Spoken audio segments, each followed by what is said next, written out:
Hello friends, मैं जय किशन पांडे आपका अपने इस यूट्यूब चैनल पे बहुत बहुत स्वागत करता हूँ। जैसे कि हम सब जान रहे हैं कि अभी 10 सीजी का रिज़ल्ट आ गया। सीबीएसई का भी रिज़ल्ट बहुत जल्दी आ जाएगा। ठीक है, अभी सीबीएसई के कुछ पैटर्न अभी चल रहे हैं, हालांकि वहाँ पे भी एग्ज़ाम नेग्लिजिबल ही होगा क्लास 10th का। ठीक है, और वहाँ पे भी लगभग जो भी थोड़ा मोड़ा पढ़ने वाले हैं वो सभी पास हो ही जाएंगे। ठीक है, तो सीजी का जो रिज़ल्ट आ गया है उसके लिए मैं आप सभी स्टूडेंट्स को बहुत बहुत बधाई देता हूँ। बहुत बहुत आप लोगों को बधाई हो कि आप लोगों ने बिना एग्ज़ाम दिलाया इतना चमत्कार कर दिया।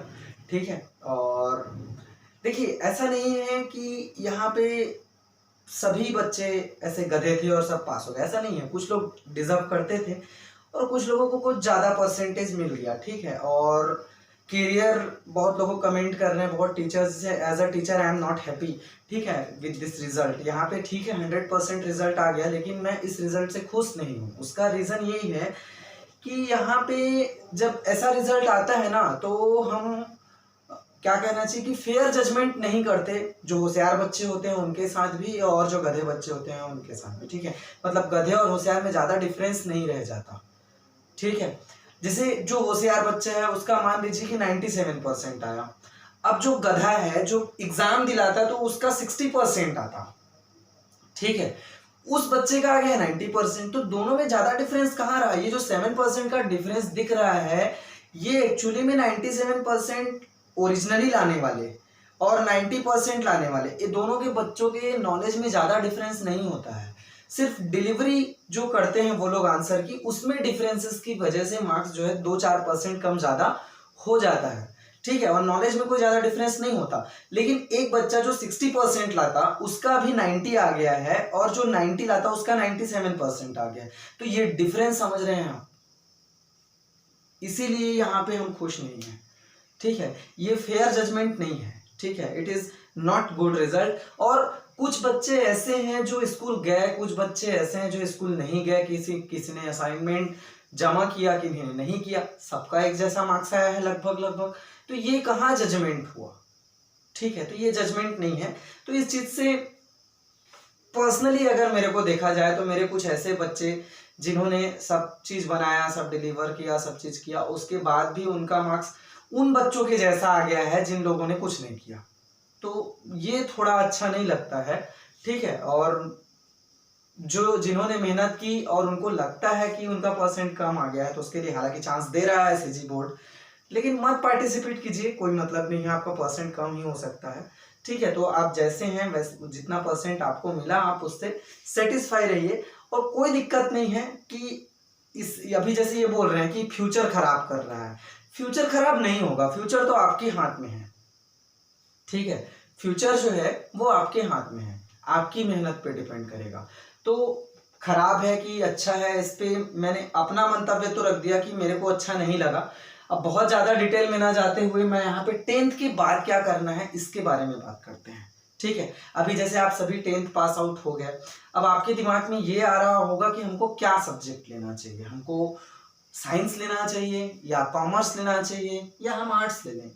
ठीक है, इसके अलावा भी होम साइंस वगैरह रहता है। ठीक है, लेकिन बेसिकली अगर हम यहाँ पे देखें तो ये 3 स्ट्रीम ही हमको बेसिकली दिखाई देते हैं, साइंस, कॉमर्स एंड आर्ट्स। ठीक है, तो मैं यहाँ पे साइंस, कॉमर्स, आर्ट्स के ही बारे में थोड़ा सा डिस्कस करूंगा कि आप वहाँ पे क्या कर सकते हैं, है ना।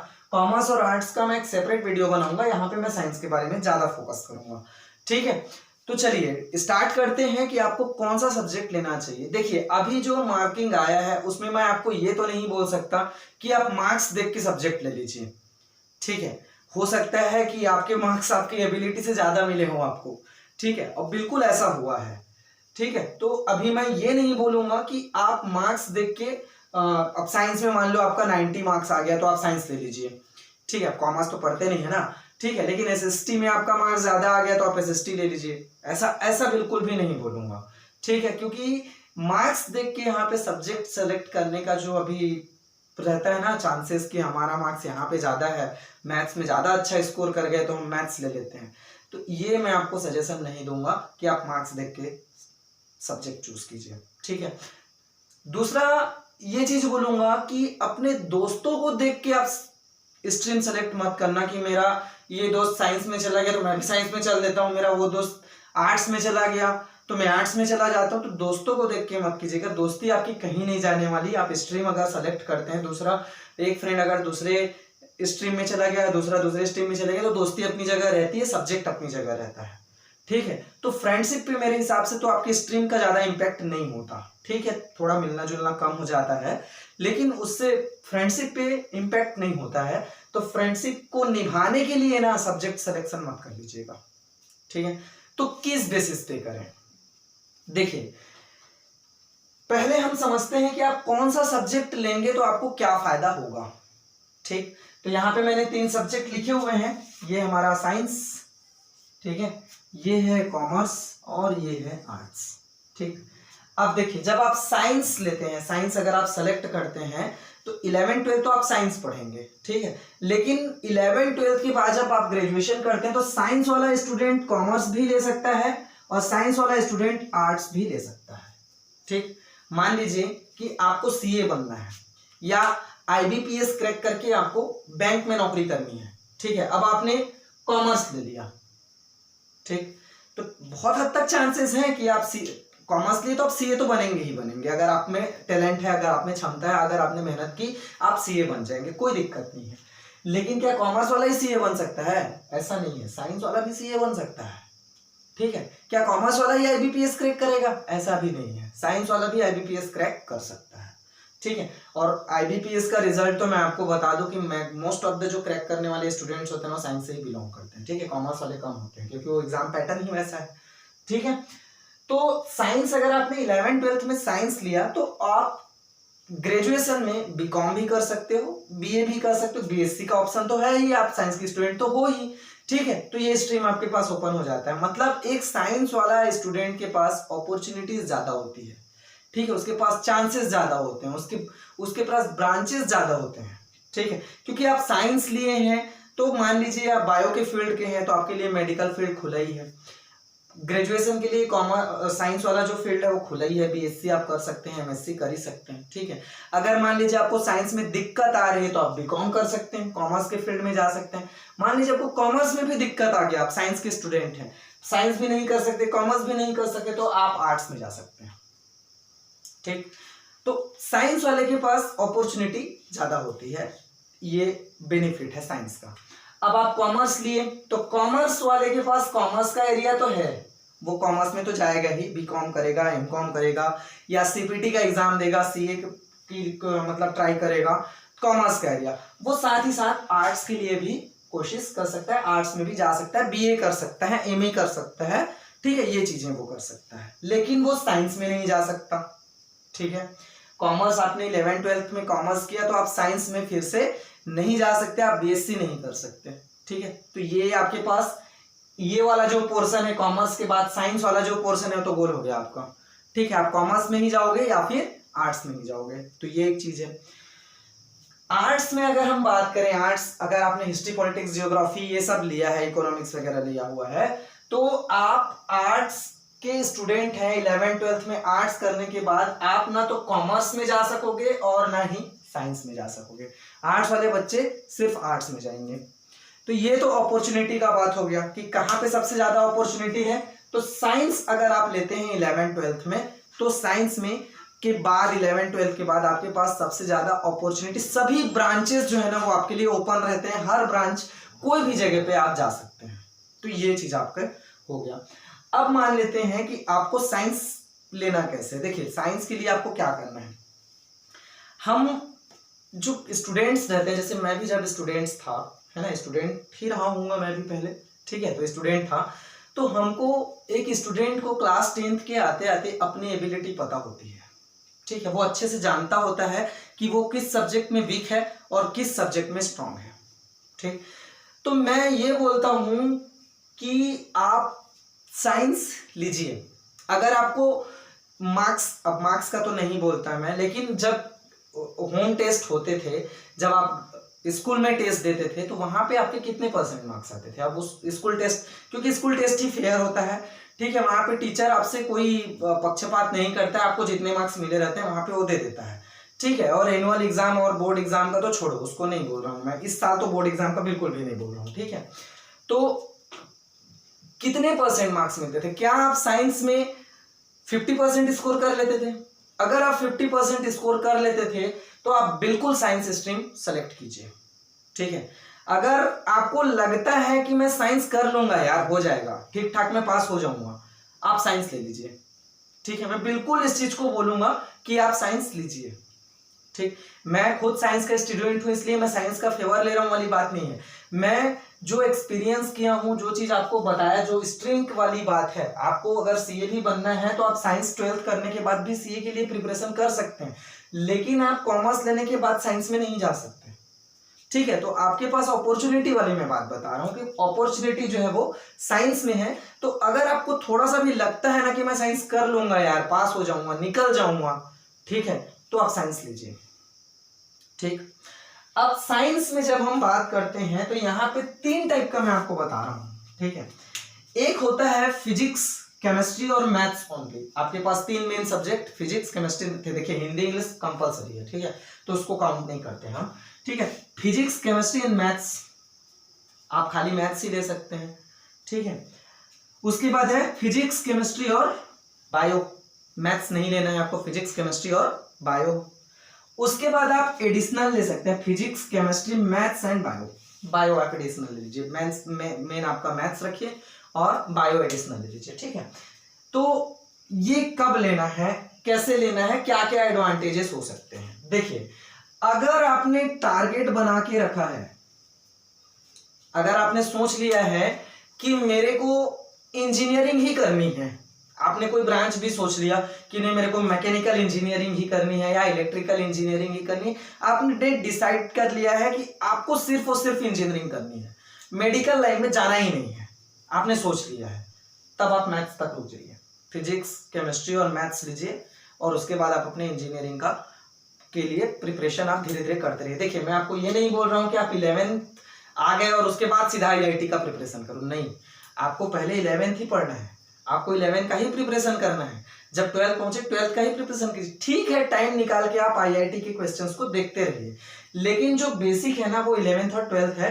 तो आपको जब आप 11th 12th में पहुंचे तो आपको 11th और 12th को ही देखना है, ठीक है। जिस स्टेप में है आप उसी स्टेप को देखिए, ठीक है। अब मान लो आपको IIT क्रैक करके एक सुपर इंजीनियर बनना है, बहुत बढ़िया, अब आप उसी में खोए बैठे हो कि नहीं मेरे को IIT क्रैक करना है, IIT क्रैक करना है, तो ना तो आप 11th पढ़ पाओगे ना 12th पढ़ पाओगे, तो IIT गोल, ठीक है। तो इट्स बेटर कि जो आपके सामने आपको दिख रहा है कि नहीं मेरे को ये काम अभी करना है, तो आप उस काम पे फोकस कीजिए। स्टेप वाइज होता है ना भाई, आप पहले 11th क्रॉस करेंगे, 11th को अच्छे से पढ़ेंगे, 11th क्रॉस करेंगे, फिर 12th अच्छे से पढ़ेंगे, 12th क्रॉस करेंगे, तब जाके आप IIT का प्रिपरेशन करेंगे ना, ठीक है। तो स्टार्टिंग से क्लास 10 से IIT में भिड़ गए तो उसमें गड़बड़ हो जाएगा। तो आपको लेकिन डिसाइड अभी करना पड़ेगा, ठीक है, डिसाइड अभी करना पड़ेगा कि आपको करना क्या है, ठीक है। और स्टेप जो है वो इमीडिएट स्टेप को ज्यादा अच्छे से फॉलो करना है, ठीक है। तो अगर आपने डिसाइड कर लिया है कि आपको इंजीनियर ही बनना है, तब आप फिजिक्स, केमिस्ट्री और मैथ्स ले लीजिए, ठीक, ठीक है। अब उसके बाद अगर आपको डॉक्टर बनना है, ठीक है, डॉक्टर बनना है, आप डिसाइड कर लिए हैं कि आपको डॉक्टर बनना है, ठीक है। तो अब आप सोचेंगे कि मैं आपको बोलूंगा कि फिजिक्स, केमिस्ट्री, बायो ले लो, तो नहीं, मैं आपको ये बोलूंगा कि आप physics, chemistry, maths and bio लो। आपको अगर डॉक्टर भी बनना है तो भी आपको ये सेलेक्ट करना है, ये लीजिए। मैथ्स को आपको रखना है अपने पास। क्यों रखना है? क्योंकि मैथ्स अगर आप पढ़ रहे हैं तो आपको फिजिक्स में भी हेल्प हो जाएगा। भाई आप डॉक्टरी भी करेंगे तो फिजिक्स तो पढ़ना पड़ेगा ना, फिजिक्स का एग्जाम तो देना पड़ेगा ना। अब फिजिक्स में डेरिवेशन आता है, न्यूमेरिकल्स आते हैं, तो उसके लिए आपको मैथ्स चाहिए। और फिजिक्स तभी आसान होगा आपके लिए, मतलब ज्यादा आसान होगा जब आप मैथ्स रखेंगे, क्योंकि आप मैथ्स की जो फंडामेंटल चीजें हैं वो आप मैथ्स में पढ़ लेंगे, कैलकुलेशन वगैरह, और उसके बाद आपको फिजिक्स में न्यूमेरिकल सॉल्व करने में, डेरिवेट करने में सुविधा हो जाएगा, ठीक है। क्योंकि फिजिक्स में भी इंटीग्रेशन, डिफरेंशिएशन पढ़ना रहता है, और अगर आप मैथ्स में पढ़ते हैं उन चीजों को, तो फिजिक्स और मैथ्स जो है वो एक जैसे हो जाते हैं। Even that we can say that कि maths is the language to express the physics, ठीक है, maths is the language to express the physics. Maths जो है, गणित जो है, वो फिजिक्स को वर्णित करने या व्याख्यायित करने के लिए भाषा का काम करता है गणित। ठीक है, तो अगर आप डॉक्टर भी बनना चाहते हैं तो भी आप फिजिक्स, केमिस्ट्री, मैथ्स, बायो लीजिए। ठीक है, मैथ्स को अपने साथ रखिए, क्योंकि नीट का एग्जाम जब आप देंगे तो वहां पे फिजिक्स अच्छी खासे तरीके से आएगा और न्यूमेरिकल भी आएंगे, तो न्यूमेरिकल आपको सॉल्व करने में सुविधा होगा मैथ्स के साथ। ठीक, लेकिन अब आपका मैथ्स मान लो डिब्बा है, गोल है, मैथ्स नहीं कर सकते भाई। ठीक है, मैथ्स तो आता ही नहीं है, तब क्या करेंगे? तब आपको फिजिक्स, केमिस्ट्री, बायो लेना है। आप अगर सोचते हैं कि मैं मैथ्स तो कर ही नहीं सकता, मेरे को तो आता ही नहीं, मैं पास भी नहीं हो पाऊंगा इसमें, तब आप फिजिक्स, केमिस्ट्री और बायो लीजिए। ठीक है, लेकिन वहां पे आपको फिजिक्स थोड़ा टफ पड़ेगा, आपको फिजिक्स पे ज़्यादा फोकस करना पड़ेगा, क्योंकि आपको कैलकुलेशन तो करने ही पड़ेंगे। फिजिक्स का जो फंडामेंटल चीज़ें हैं वो तो आपको देखनी ही पड़ेंगी। ठीक है, तो मेरा सजेशन अगर आप मानेंगे, अगर मैं अपनी ओर से आपको रिकमेंड करूं, तो मैं आपको रिकमेंड करूंगा physics, chemistry, maths and bio. ये एडिशनल आप लीजिए, फिजिक्स, केमिस्ट्री, मैथ्स आप अपना मेन सब्जेक्ट ले लीजिए और बायो एडिशनल में रखिए। ठीक है, ऐसा करने से आपके पास मेडिकल का लाइन भी खुला रहेगा और इंजीनियरिंग का भी खुला रहेगा। लेकिन डिसाइड आप कर लीजिए, है ना, कि आपको इंजीनियरिंग में जाना है या फिर मेडिकल में जाना है। ठीक है, क्योंकि ये कंफ्यूजन अगर रहेगा ना तो भी दिक्कत है, ऐसा कंफ्यूजन होना नहीं चाहिए। लेकिन यहाँ पे आपके पास दोनों चांसेस हो जाते हैं, साथ ही साथ मैथ्स आपके पास रहता है तो आपको फिजिक्स और केमिस्ट्री में भी सुविधा मिल जाती है, मतलब कैलकुलेशन वगैरह करने के लिए। ठीक है, तो अब आप इसके बाद यहाँ पे मेडिकल में भी जा सकते हैं और इंजीनियरिंग में भी जा सकते हैं अगर ये रखते हैं तो। ठीक है, लेकिन कहाँ जाना है वो आप डिसाइड करके खुद से रख लीजिएगा, उसके लिए मैं आपको कोई भी सजेशन नहीं दे सकता, वो आपका पर्सनल डिसीजन होना चाहिए। ठीक है, तो ये चीज हो गया। अब साइंस लेने के और क्या फायदे हो सकते हैं? देखिए, साइंस लेते हैं ना जब, ठीक है, मान लीजिए आपने साइंस लिया, साइंस लेने के बाद आप ना तो IIT भी नहीं जा पाए और नेट भी नहीं निकाल पाए। ठीक है, अब आपको या तो मान लीजिए आपने नॉर्मल BSc कर लिया या फिर BCom कर लिया या फिर आपने आर्ट्स में BA कर लिया, जो भी आप XYZ ग्रेजुएशन आपने कर लिया। अब आप उसके बाद कहाँ जाएंगे? आपका जो ध्यान है वो जाएगा कंपटीशन एग्जाम पे, या आप PSC का प्रिपरेशन करेंगे, व्यापम का प्रिपरेशन करेंगे, SSC का प्रिपरेशन करेंगे, IBPS का प्रिपरेशन करेंगे। इन सब एग्जाम्स में किसको सबसे ज्यादा बेनिफिट होता है पता है? इनको, साइंस वालों को। क्यों? क्योंकि भाई ये जो एग्जाम्स होते हैं कंपटीशन एग्जाम, ये तो history, politics, geography 3 fundamental subjects और इकोनॉमिक्स, ठीक है, 4 फंडामेंटल सब्जेक्ट्स ले लीजिए आप। ठीक है, तो इनको तो आप कोई सा भी बुक पकड़ के उठा के रट्टा मारेंगे, हो जाएगा, पढ़ लेंगे आप उसको। वो ये साइंस वाला भी कर लेगा, कॉमर्स वाला भी कर लेगा, आर्ट्स वाला भी कर लेगा। आएगा जब GI का बारी, जनरल इंटेलिजेंसी और क्या बोलते हैं आपका कहना चाहिए रीजनिंग और मैथ्स के बारे में, तो क्या कॉमर्स वाला मैथ्स इनके जितना सॉल्व कर पाएगा? क्या आर्ट्स वाला मैथ्स इनके जितना सॉल्व कर पाएगा? नहीं कर पाएगा, ऑब्वियस सी बात है, नहीं कर पाएगा। जिस हिसाब से ये बच्चे रीजनिंग सॉल्व करेंगे, क्या ये कर पाएंगे? नहीं कर पाएंगे। ठीक है, तो उसकी वजह से इनको जो है ज्यादा बेनिफिट होगा, इनको कम बेनिफिट होगा। ठीक है, तो समझिए मेरी बातों को कि अगर आपको कंपटीशन एग्जाम भी देना है, हिस्ट्री, पॉलिटिक्स, जियोग्राफी में भी कंपटीशन एग्जाम देना है, तो हिस्ट्री, पॉलिटिक्स के लिए जितना मार्क्स ये ला रहा है उतना ये ला सकता है, लेकिन मैथ्स में जितना ये लाएगा क्या ये ला पाएगा? नहीं ला पाएगा। समझ रहे हैं ना? ठीक है, मैथ्स में मैथ्स वाला बच्चा जितना अच्छे से नंबर सॉल्व कर पाएगा, क्या कॉमर्स का बच्चा उतने मार्क्स ला पाएगा? वहां पे नहीं ला पाएगा। ठीक है, क्योंकि बेस ही वहां पे उसका कॉमर्स है और सामने वाले का मैथ्स है। तो ये बेनिफिट्स यहाँ पे फिजिक्स, केमिस्ट्री, मैथ्स, बायो मतलब साइंस स्ट्रीम वालों को मिल जाता है। दूसरी चीज ये होती है कि यहाँ पे जो टफनेस का लेवल होता है ना, फिजिक्स, केमिस्ट्री और मैथ्स का, यहाँ पे इन दोनों सब्जेक्ट्स में नहीं होता उतना लेवल, ये उतने टफ सब्जेक्ट्स में नहीं आते। हालांकि कॉमर्स में है कुछ सब्जेक्ट जो बहुत टफ पढ़ते हैं, ठीक है, लेकिन फिर भी यहाँ पे जो टफनेस का लेवल रहता है ना वो बहुत ज्यादा हाई रहता है साइंस में।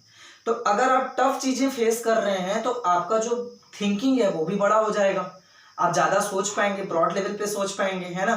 तो जो क्वेश्चन सॉल्व करने का जो तरीका आ जाता है साइंस वालों को, वो इनके पास नहीं आ पाता।